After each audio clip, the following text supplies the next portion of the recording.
నమస్తే AKR news నేను Priya.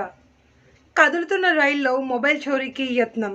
Scene cut చేస్తే 10 కిలోమీటర్లు చుక్కలు చూశాడు. సాధారణంగా దొంగలు ఏం చేస్తారంటే అప్పుడే కదులుతున్న రైల్లో కిటికీ వద్ద ఉన్న వారికి టార్గెట్ చేస్తారు. ప్రయాణికులు కిటికీ వద్ద మొబైల్ ఫోన్ వాడటాన్ని గమనిస్తారు. రైలు కదులుతూ ఉండగా ఫోన్ లాక్కుని పరిగెడుతూ ఉంటారు. ఇలా ఓ దొంగ అప్పుడే స్టార్ట్ అయిన రైల్లో కిటికీ వద్ద మొబైల్ వాడుతున్న ప్రయాణికుడిని చూశాడు. మెరుపు వేగంతో వచ్చి ఫోన్ లాక్కునే ప్రయత్నం చేశాడు. ఆ ప్రయాణికుడు తెలివిగా వ్యవహరించి దొంగను గట్టిగా పట్టుకున్నాడు. దీంతో దొంగ కిటికీకి వేలాడుతూ 10 కిలోమీటర్లు ప్రయాణం చేశాడు.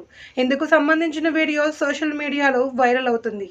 ఈ నెల 14న బీహార్లోని బెగుసరాయ్ నుండి ఖగరియాకు వెళ్లేందుకు ఓ ప్రయాణికుడు రైలు ఎక్కాడు. రైలు అప్పుడే కదలడం మొదలైంది. ఆ ప్రయాణికుడికి కిటికీ వద్ద మొబైల్ ఫోన్ పట్టుకుని ఉన్నాడు. ఇది గమనించిన దొంగ మొబైల్ కొట్టేసేందుకు ప్రయత్నించాడు. అప్రమత్తమైన ప్రయాణికుడు దొంగ చేతుల్ని కిటికీలోంచి గట్టిగా పట్టుకున్నాడు. రైలు వేగం పెరుగుతుంది. ఆ దొంగ అన్నా నన్ను క్షమించు అంటూ వేడుకొన్నాడు. కానీ ప్రయాణికుడు దొంగ 2 చేతులను గట్టిగా పట్టుకున్నాడు.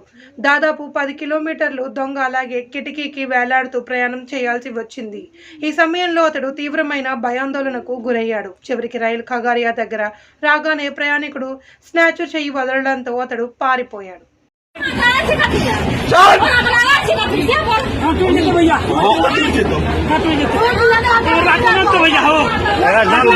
अगर जौन बचा बहन चल देख रहा पकड़ खगड़िया ला चल बहन और बहन